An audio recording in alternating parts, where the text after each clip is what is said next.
salesman in the world. That was my phone. I remember a scene.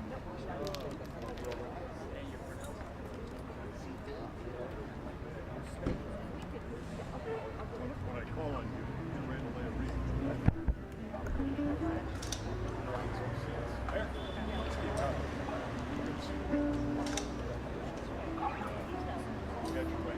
That's my wife, Myrna, by the way. Ed Ford is last person.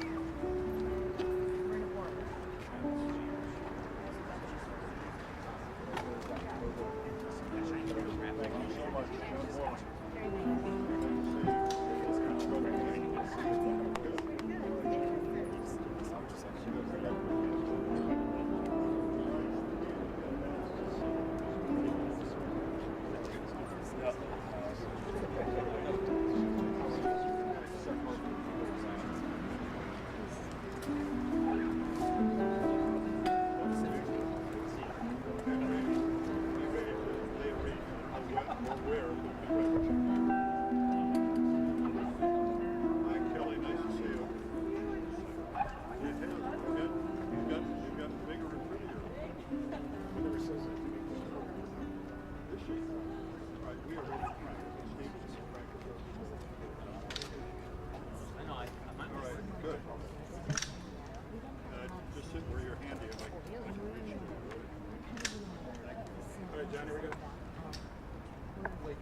Once again, welcome and thanks for being here. My name is Steve Cochran from WLS Radio, and it is an honor to be here again with my friend and one of my personal heroes in life, General John Borling, and of course all of you.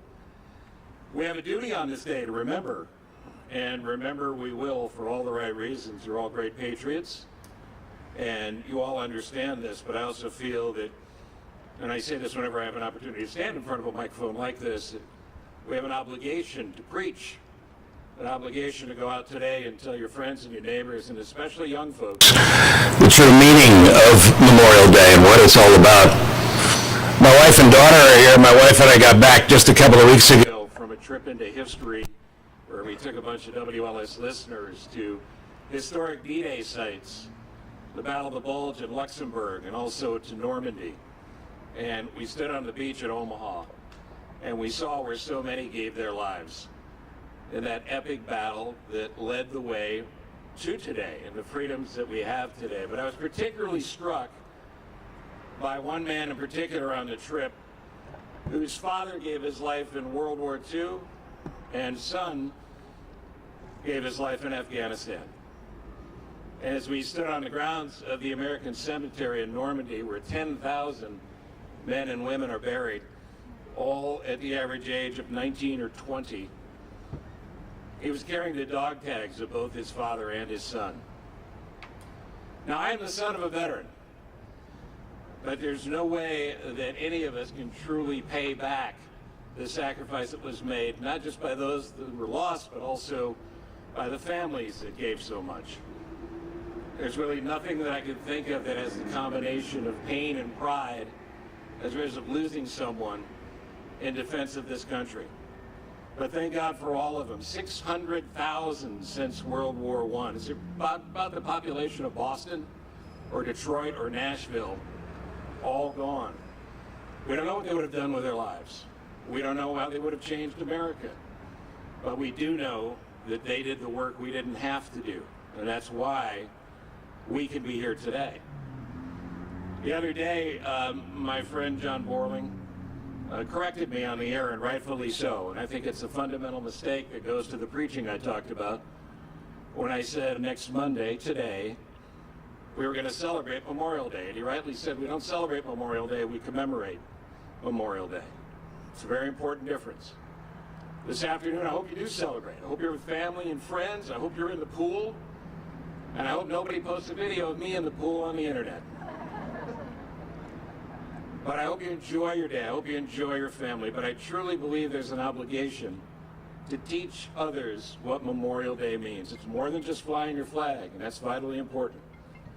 But find a youngster that doesn't know, or an adult who doesn't know, and politely tell them what this day is all about. Because if we can't take time to just take a step back and quietly thank those who came before us, then we're missing the boat.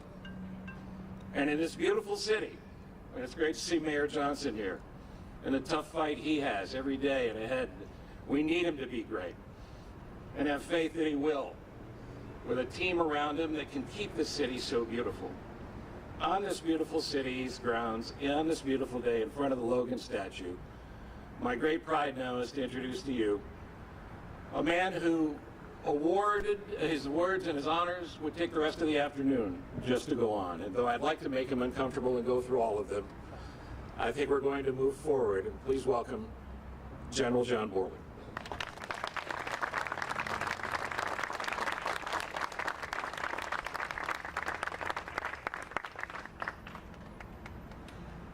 If you drive north out of Springfield, you come to a town called Lincoln, Illinois. This was the only town named for Abraham Lincoln before he was a president. In 1851, he was helping to lay out the city and had established the plots, and history has it that he bought a couple of watermelon and walked down to the city fathers, and they were eating watermelon and spraying it on the ground as kind of toasting the formation of this new city. And they said, somebody said, you know, we ought to call this city Lincoln. And Lincoln's reaction was that nothing really much of importance has ever been done by anybody named Lincoln. And he was diminishing of the moment. But so it was named Lincoln in 1851. And you're also in Logan County. John A. Logan County. But it's not him. It's his father, who was a state representative in those days.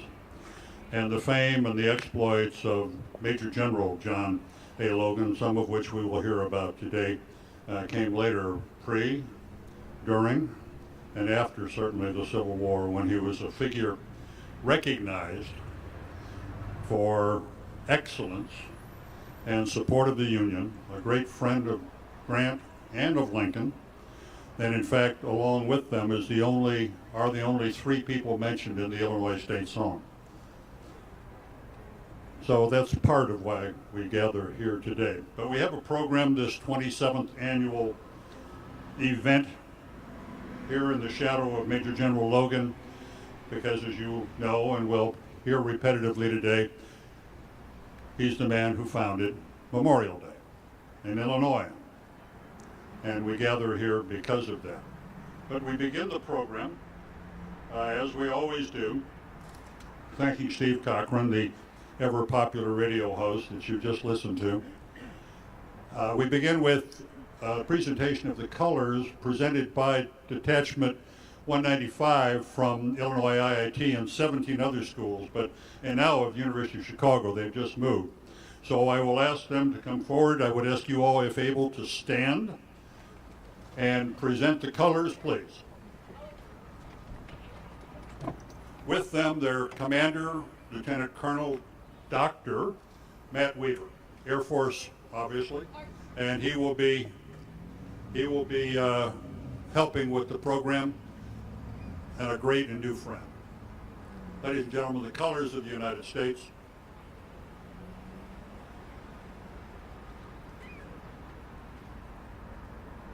Start.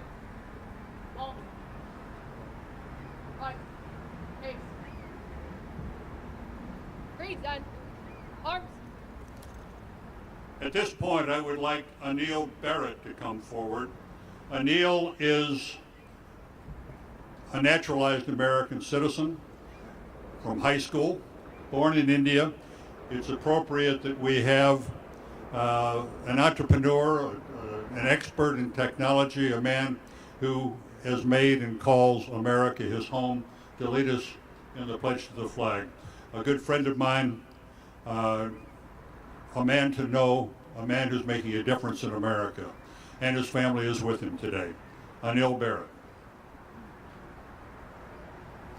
Thank you, Mayor. Thank you, General Borling. Honorary guest, honorary Mayor, Mr. Brandon Johnson, Mr. Breckwinkle, I'd like to welcome everyone to say the pledge. So please, with your right hand, and proudly, I would like to begin.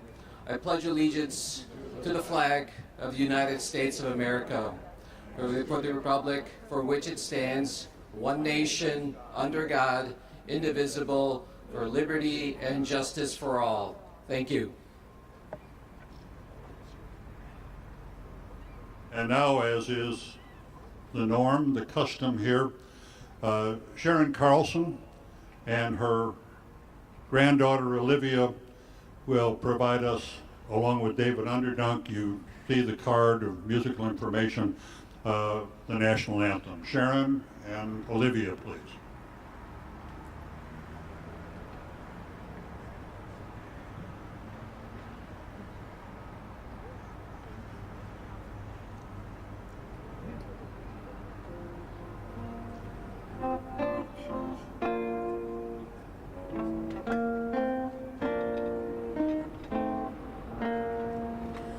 Oh, say, can you see by the dawn's early light what so proudly we hailed at the twilight's last gleaming, whose broad stripes and bright stars through the perilous fight o'er the ramparts we watched were so gallantly streaming, and the rocket's red glare, the bombs bursting in air, gave through the night that our flag was still there.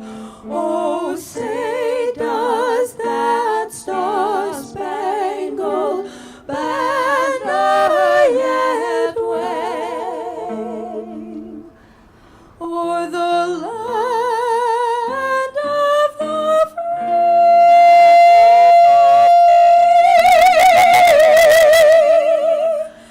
and the home of the brave?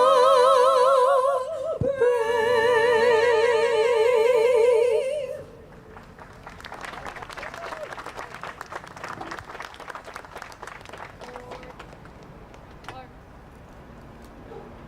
Left. Face. Left. Face. Right. Down. Arm. Forward. Arm.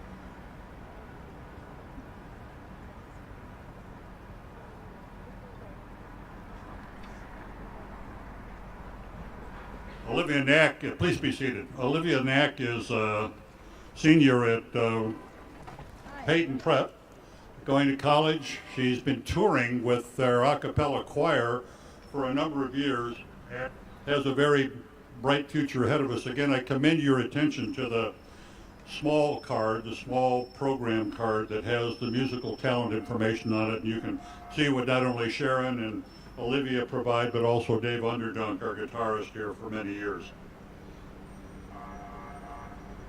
Now comes a really important part of the program, because you get to meet a really important Borling.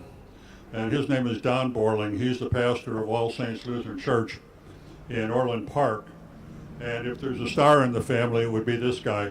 So I'd like to have him come forward and provide us with invocation. He's here with his family and my nephew Q, who you'll meet later.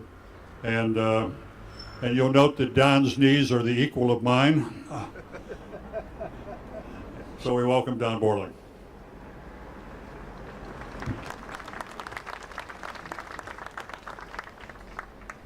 It's a incredible honor to be here again. And to my cousin John and Myrna, I just want to thank you for the goodness and the honor for keeping us as human beings and Americans on the right track. You give so much, and I'm just proud to be a part of your family. Let us pray. Lord, we call you by many names. But today we are united in that incredible collision of your spirit and the human spirit. I can't imagine, Lord, the knock on the door. Your loved one has died in combat and service to your country. Line after line of white tombstones with the names of those who have sacrificed and served. Flanders Field so long ago, a veteran on the corner giving poppies away, so we never forget and continue to honor the fallen. From Arlington to Lincoln National, sacred places of remembrance and sacrifice, soldiers have died for what they believe in. I have never made that kind of sacrifice, Lord. But in honor of and in memory of them, I can dig deep, deep within my own soul, and give unto others, and give back in thanksgiving for what I've been given, to share and to reach out in honor of those who have sacrificed so much for all of us. And so today we pray, we care, we honor them. Help each one of us make a difference, Lord. It's what we are called to do. Amen.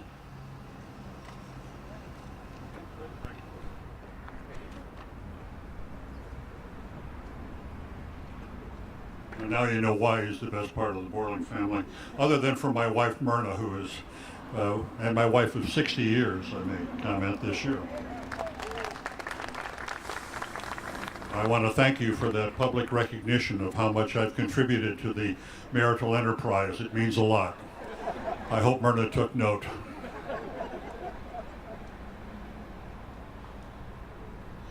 This is our 27th year as we continue to footstop. It was in 1997, the 100th anniversary of the Logan statue that you see behind me. And in 1897, there were 250,000 people in the street to honor Major General John A. Logan and to inaugurate this marvelous statue by Augustus St. Gaudens. In 1997, 100 years later, Mayor Daley then asked John Borling, newly retired from the service, to bring back the Memorial Day ceremonies to Chicago, including the Daley Center and the parade that go on Saturday, and an event here at the Logan statue. And over the years, involved with all three of those things, we focus now on the Logan statue, given the historical record that he represents and that it represents to the nation. We can be very proud of that Illinoisan. But it's important that we perhaps flesh that theme out a bit more, and I can't think of anyone better to do that than the gentleman who comes up next. It's Dr. Mark Depew, who was the head of oral history at the Presidential Library in Springfield. Mark is a West Point graduate. He is also a recognized scholar and been a longtime friend and supporter. He's keynoted here in previous years. And Mark comes up from Springfield, and with his wife, Sue Young, we are delighted that he is going to remind us of why we gather here. Mark Depew.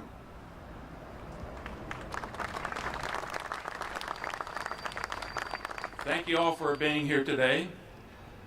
We have God to thank for this glorious weather, but we all know that the other group that we have to thank for being able to be here today are all those veterans in those generations past who have paid the ultimate price so that we can have the pleasure to be here, so that our relatives can meet over cookouts, we can go to the ballpark, but especially today, to take just a few moments and remember the sacrifices that they made so we can do this. I wanted to start not with General Logan, but with former Chairman Joint Chiefs of Staff Colin Powell, because back at the turn of the century, Time magazine was asking people who they thought was the most important citizens of the 20th century. And here is what Colin Powell said. Near the top of any listing of the most important people of the 20th century must stand, in singular honor, the American GI. They were America. They reflected our diverse origins. They were the embodiment of the American spirit of courage and dedication. America's GIs were willing to travel far away and give their lives, if necessary, to secure the rights and freedoms of others. Only nations such as ours, based on a firm moral foundation, could make such a request for its citizens. So that's what Colin Powell said at the turn of the century, and I know that John A. Logan would have great sympathy. He would be in the agreement totally with what Colin Powell said, because he, really almost more than anybody else in his generation, knew what had been sacrificed by over the 600,000 Americans that died during the Civil War. So a little bit about John A. Logan. Born and raised in Southern Illinois, he was a man who had shared the prejudices of his neighbors at the time. But by 1861, he knew that he was all in for the Union. He joined the cause. Eventually, he raised the 31st Infantry Regiment of Illinois, went off to war, fought with Grant at Vicksburg, stayed in the Western Theater. He was a politician before the war, but he had the distinction of being what they called the political generals. In other words, he was a general officer who was not a West Pointer. That was pretty rare. There was a lot of politicians who had aspirations at that time. He is considered, and I certainly believe, the very best of the political generals of the Civil War. And part of the proof of that is for a short period of time, after General McPherson died during the siege of Atlanta, Logan became the commander of the entire Army of Tennessee. So he has that distinction as well. After the war, he comes back to Illinois. He soon is going to be a politician. He had a training as a lawyer as well. He changed parties, and by 1868, he is also commander of the Grand Army of the Republic. Shortly after that, he was in Congress for a couple terms, and then he became a U.S. Senator as well, a supporter of the 13th, 14th, and 15th Amendment, a great friend of African Americans. And he had made that change in his life because he had seen African Americans serving in the Civil War. He had seen their sacrifices. He'd seen their skill and their commitment. And he came back a changed man because of that experience. So, in 1868, as I mentioned, he's the commander of the Grand Army Republic.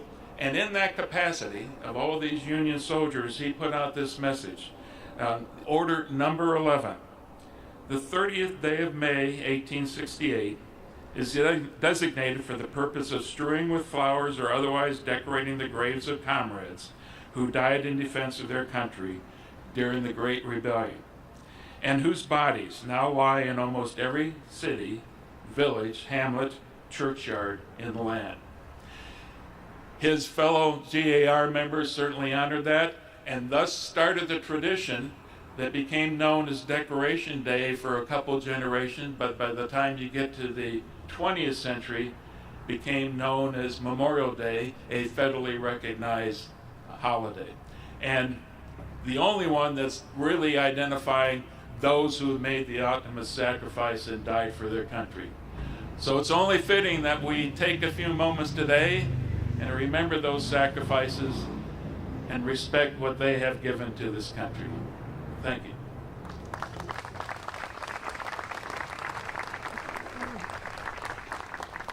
Thank you, Mark, for salient points of history, and it's going to continue as we hear from our newly elected mayor, Brandon Johnson, and he will be followed after an interregnum of music, etc., by our keynote speaker, President Tony Ruckwinkle, who is the president of the Cook County Board of Commissioners. But it is my pleasure and honor, having just met him, to welcome to the podium and his remarks, Mayor Brandon Johnson.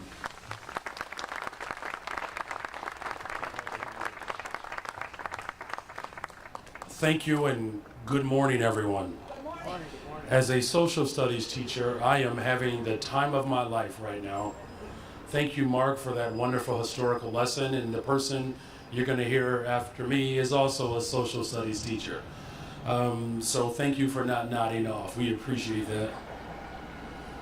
You know, as the history was just so eloquently described, I would be remiss if I did not acknowledge the fact that I would not be here representing the soul of our ancestors in the city of Chicago if it were not for the soldiers whose humanity had not been recognized. They stood for democracy. And I also know, as someone who is highly qualified as an historian to teach up to 12th grade, how black people decorated the grave sites of those fallen black soldiers. But this is what makes Memorial Day such a remarkable,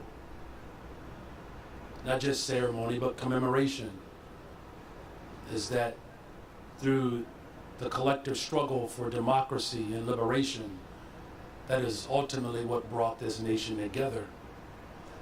That this nation did not flinch or fold when there were those who wanted to divide us, and that the ultimate sacrifice of those who paid the price for our liberation, I will always be grateful.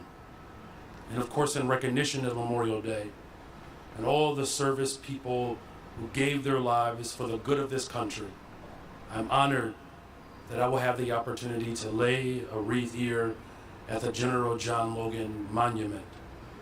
Because this monument honors General Johnny Logan, a respected Illinois-born Union commander in the Civil War.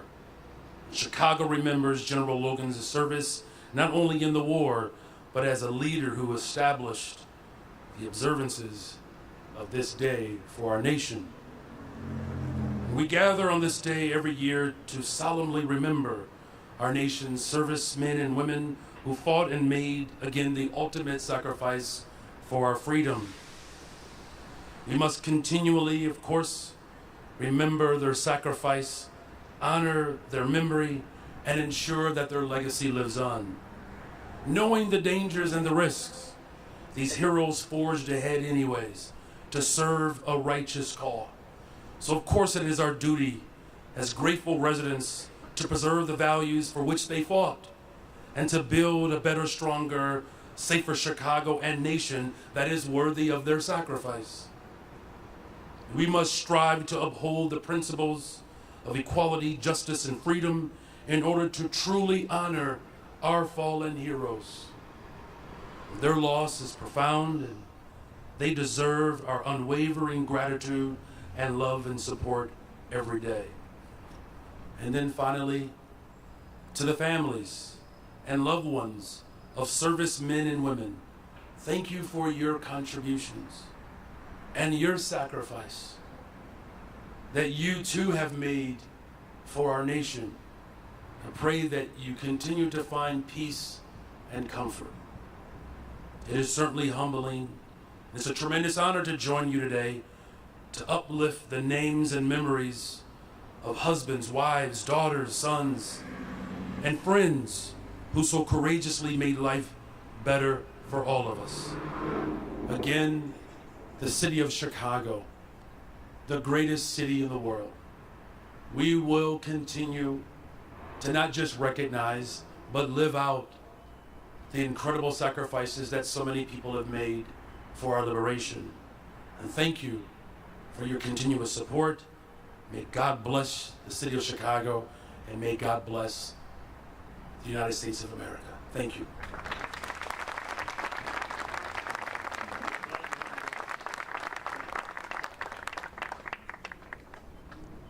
I can't resist another historical note. In 1869, with Grant now the president, after the 1868 declaration of Decoration Day, Grant oversaw, as president, the official ceremonies in Arlington, or at Arlington.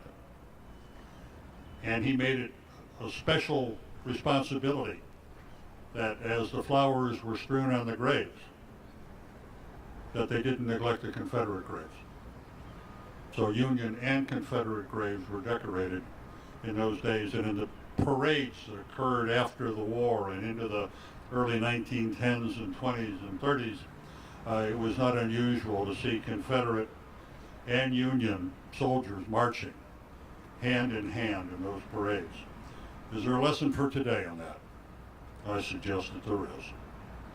But now the lesson is going to be enjoyment of yet another musical moment with Sharon and Olivia and David, and God Bless America. Please.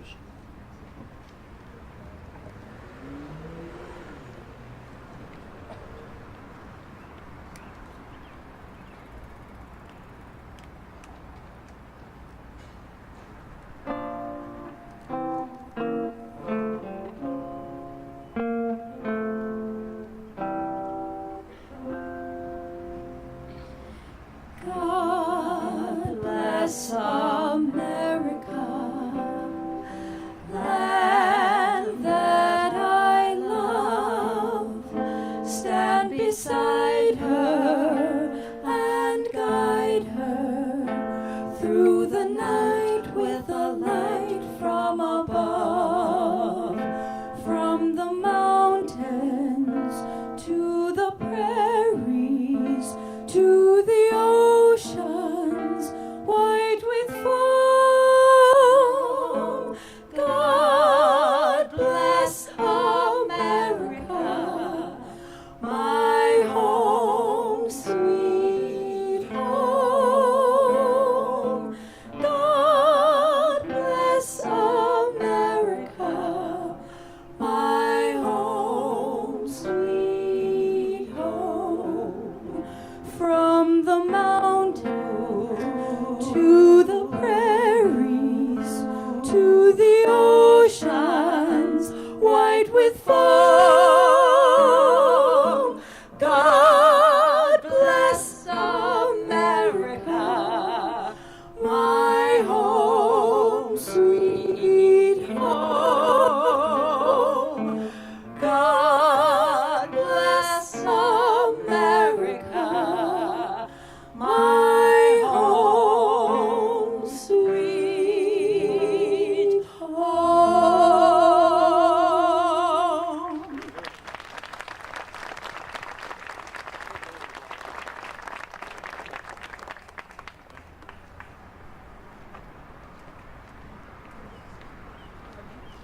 For those of you who've been here at previous commemorations, I never failed to mention that Sharon Carlson, maiden name Surface, not only did we go to high school together, I know she looks so much younger than me, but she's the one who taught me how to rock and roll. Remember when all the guys would stand up against the wall and the women would be doing all the dancing? Sharon, who was a wonderful dancer and as you saw on the card, storied career in terms of teaching voice and acting at Columbia, is a classmate. Along with, I may add, because Hirsch High School knows no bounds of bragging, Ed Ford, who is, Ed, I think it's true, sitting behind President Preckwinkle, the longest owned African-American business in the downtown loop, Edward Ford Jewelers, and again a classmate and a friend for 60 years. And with him, the treasurer of the class, next to daughter Alana, is Fred Sandstrom. So we're well represented here, and in previous days, Frank Clark was here, but he was a young guy. He came in about 4 years after we graduated. So anyway, I have done my duty now and recognized the musical talents of Sharon and Olivia, but more than that, put a plug in for the South Side guys, all right? When Myrna and I left the service in 1997, after kicking around 10 years in Europe, 10 years in Asia, from Minot, North Dakota, where 52 degrees below zero keeps out the riffraff, by the way, and Laredo, Texas, and both our daughters born in California. Fighter pilots have girls. It's God's revenge. And his great blessing, I may add, his great blessing. When we came back in those days and reconnected, if you will, with folks, I moved into Hyde Park, a place that my grandfather, working for great-grandfather, working for Paul Cornell, had helped build. And in fact, bought Carol Mosley Braun's flat. And Carol and I have remained friends throughout all these years. But in those days, there was this young, hard-charging alderman by the name of Preckwinkle, who is destined for additional political service and fame, and it continues to this day. I think we're very fortunate to have the president of the Cook County Board of Commissioners with us to keynote today. So an old friend, Tony Preckwinkle.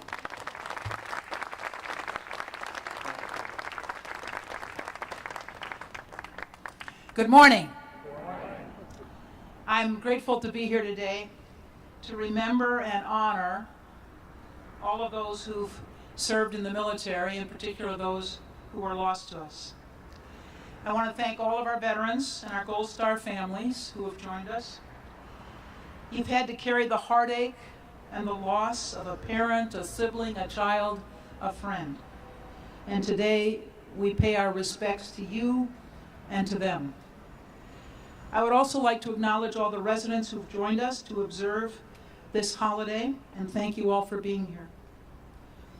Today, our nation pauses to remember the brave souls deployed in combat, sometimes half a world away, never to return to their families. They defended our principles and our freedom. They laid down their lives so that we could live ours freely. They paid the ultimate price so we could reap the rewards.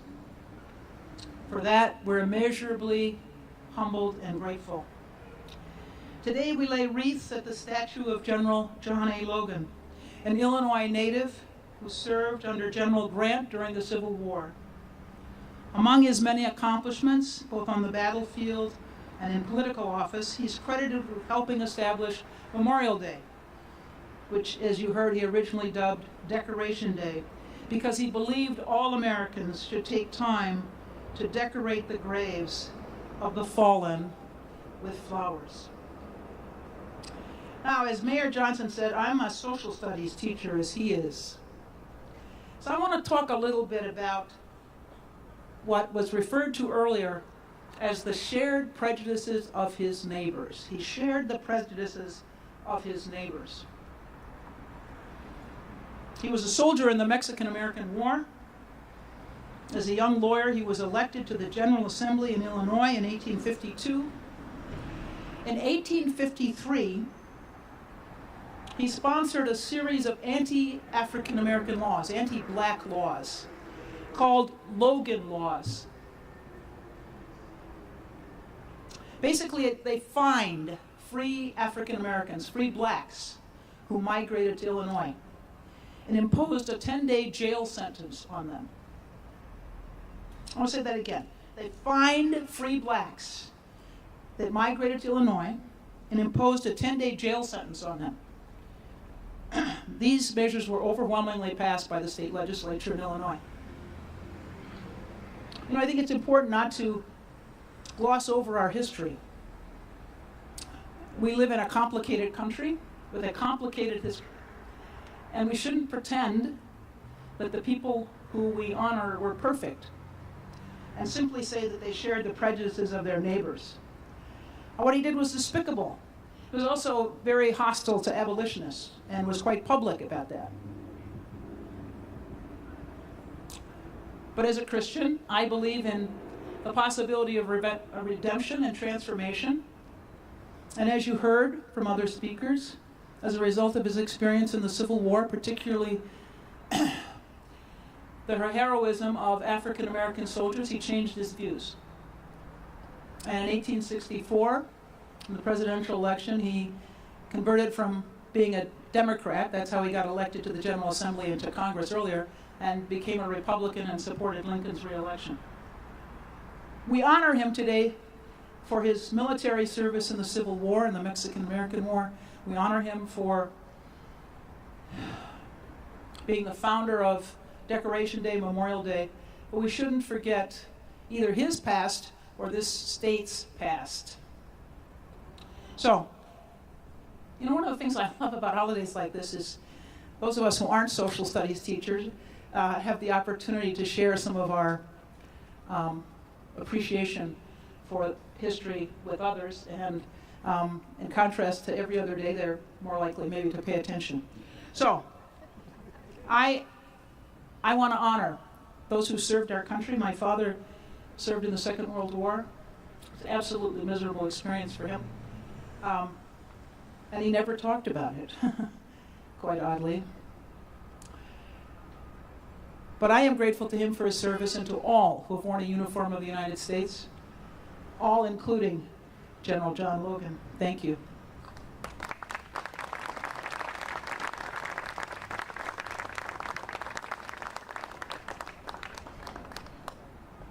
The moment of wreath laying is upon us, but before we do, I would like Colonel Weaver to reposition the colors.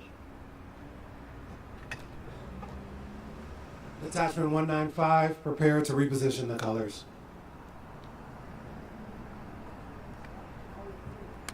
You know, I'm struck by the comments today, and the motto before it, of the United States, before it's "In God We Trust," was "E pluribus unum," out of one, many.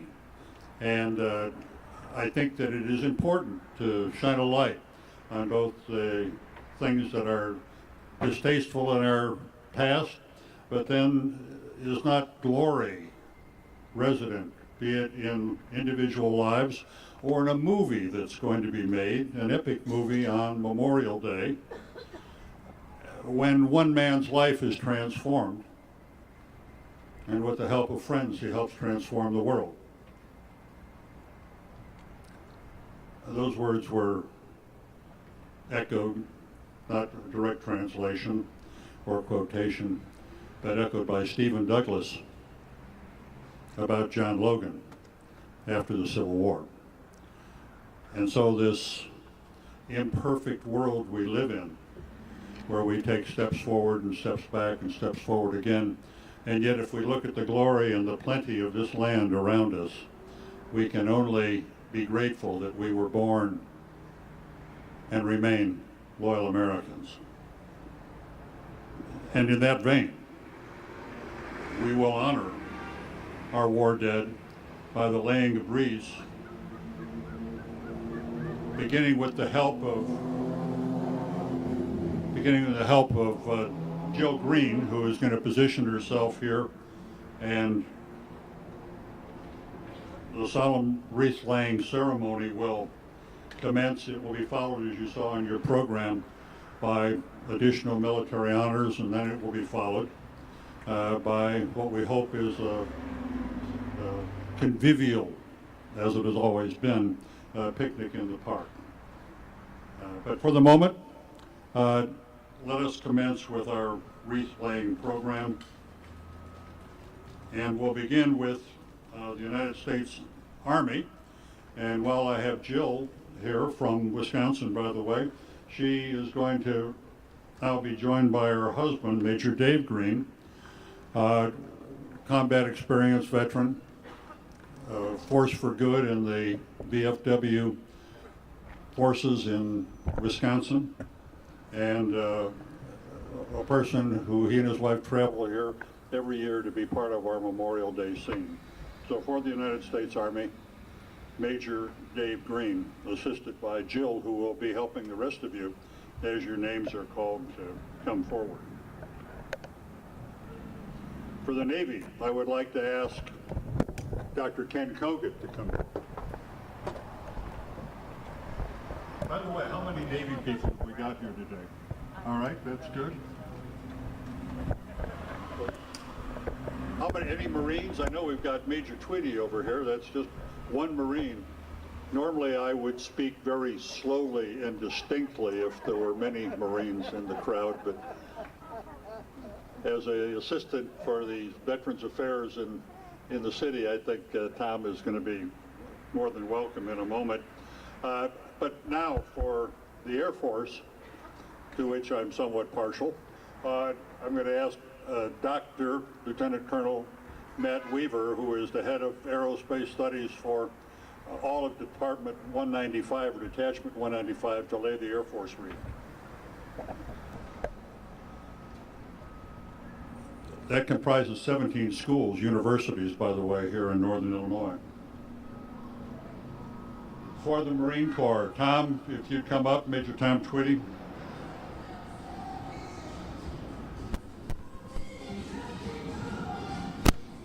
We got someone celebrating the Marines with music over here, so that's good. For the Coast Guard, I think guarding our shores are generations of immigrants, and I'd like our host who helped us pledge to the flag, Anil Barrett, to come forward and lay the flag in honor of our Coast Guard.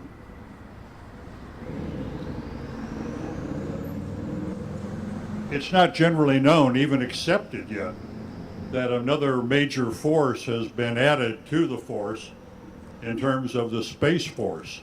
This is recognition that we need to seek the high ground.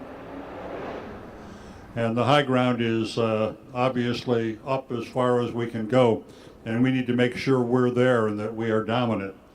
Fred Weber, who is a graduate of the Naval Academy, and again a longtime participant in this event, is going to do the honors for the Space Force today.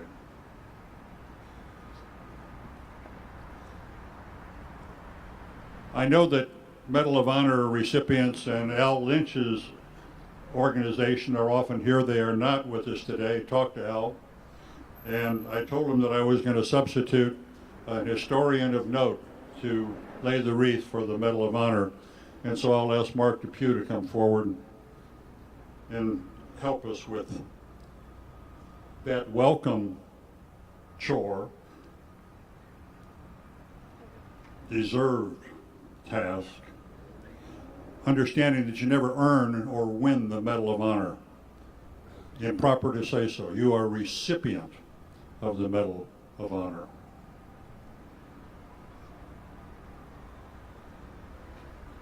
Pat McNulty, who used to command 1st District and ended up his career as an assistant superintendent of police, has been with us since 1997.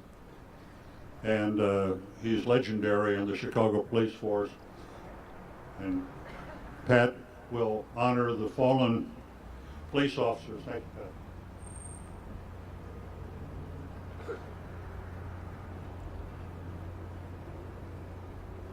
Tom D., who is a longtime friend and associate, a man of faith, a man who is accomplished with respect to contributions in the biotech world, will honor us, our fallen fighters, by laying a flag in their honor, or a wreath, excuse me, in their honor.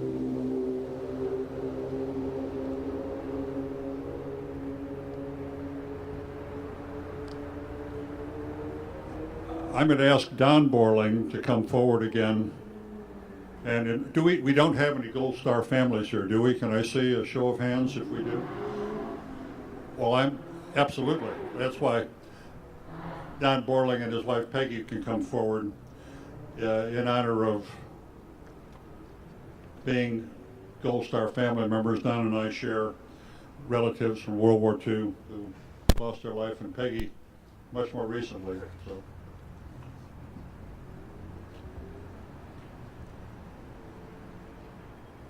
Thank you, Dan. Your stepson? It was her stepson who died in combat.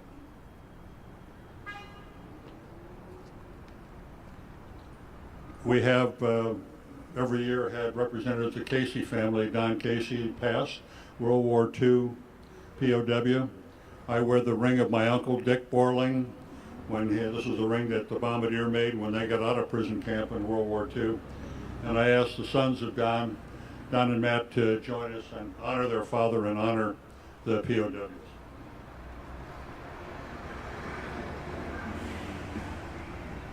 We're very fortunate to have with us today an officer of the Lincoln Academy. Graham Grady is the treasurer of the Lincoln Academy. As you know, it provides the highest honor that it provides the highest honor that the state provides. It's called the Order of Lincoln. And I'd like Graham, because of his unusual background and that of his family, to offer a couple of words before he lays the wreath. Thank you, John. Good afternoon. John Borling, thank you very much for your leadership. Several years ago, John Borling was honored by the Lincoln Academy of Illinois as being selected as a laureate. The Lincoln Academy of Illinois is appointed by the governor, and its sole purpose is to recognize Illinoisans with the highest civilian honor that the state awards. John Borling, thank you for your service as a military, and thank you for your service ongoing. Very briefly, first of all, I just love the sound of saying Mayor Brandon Johnson. Mayor Johnson, thank you. I also love the sound of a mentor to me who was given tremendously to Chicago, Cook County Board President Tony Preckwinkle. But the reason that John Borling has asked me to give brief remarks is my great-grandfather died in the Civil War. His name was Armstead Grady. He was born a slave in southern Kentucky. In 1863, the United States government passed an act which gave slaves their freedom if they served in the United States colored troops. My great-great-grandfather served in the United States colored troops in the Tennessee military. He was mustered in late 1863, and he died of pneumonia in early 1864. Many of you may know that more soldiers in the Civil War died of disease and illness than from bullets and cannon fire. So my great-great-grandfather did not die with a rifle in his hand. He was a cook. He died with a ladle in his hand.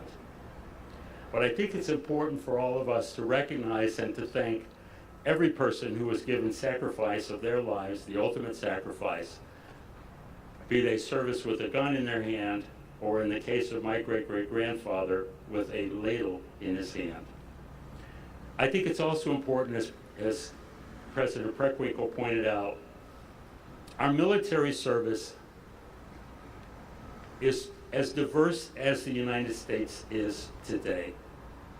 We've had people of all races serve in our military, contributing to the strength and fabric of our country.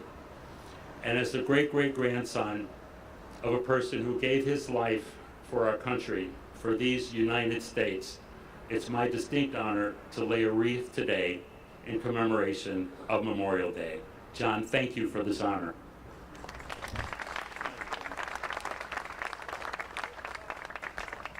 He departed from the script, but what are you going to do?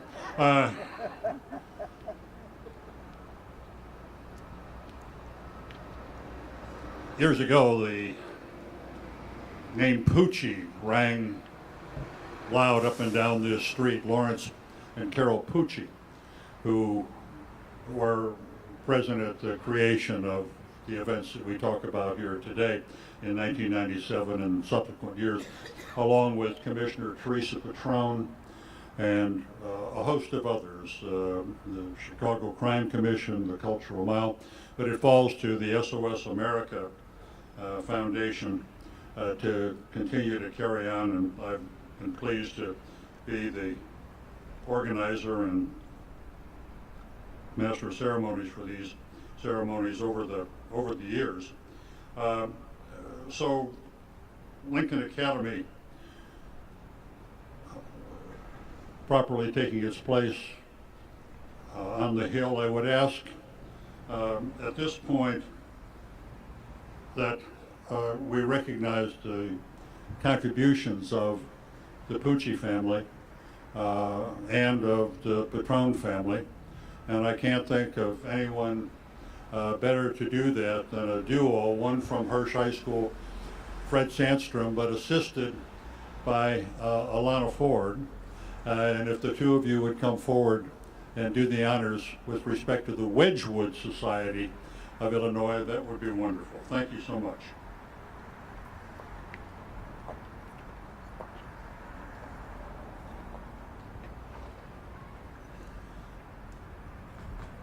I've got a special friend in the audience, Pat Brady.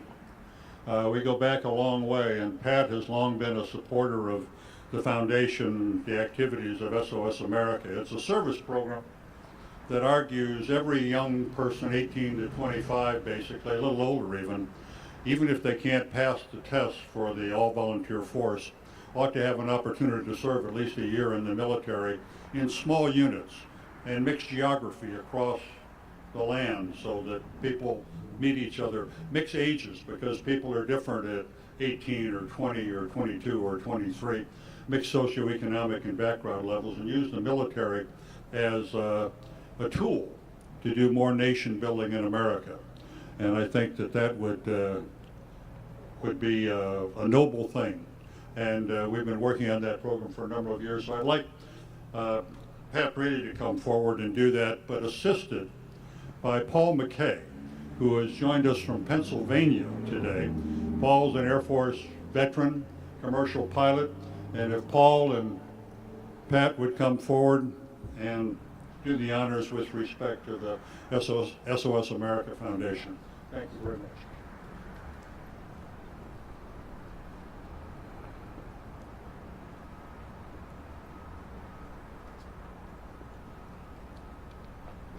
And now, Mr. Mayor, if you, accompanied by whomever, your party there, or just you alone, we'd love to have you lay a wreath on the honor of those who have fallen from the city of Chicago.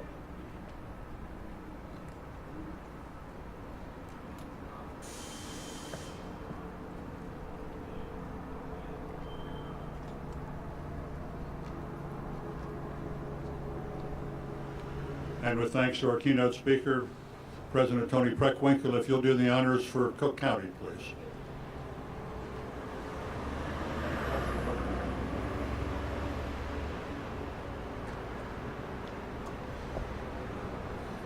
You will see that we have additional flowers, but those are for you all to join us afterwards in the picnic in the park, which is hosted. You're all invited. And if you choose to strew some flowers, that's why the red, white, and blue carnations are there for you to do that. And I would be remiss if I didn't mention that Dee Love is with us today. Dee, would you stand up? Where are you? There she is. She is the head of Veterans Affairs for the city of Chicago. We've seen her deputy and was extremely helpful in us putting together the program. But as Tony Preckwinkle takes her place and with the colors repositioned, I would ask you all to stand, please.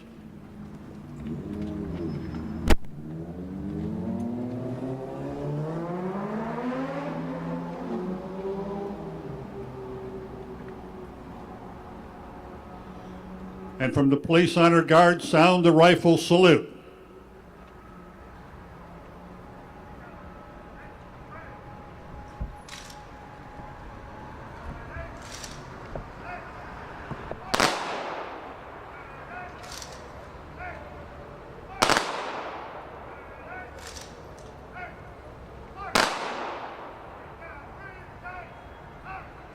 Sound taps.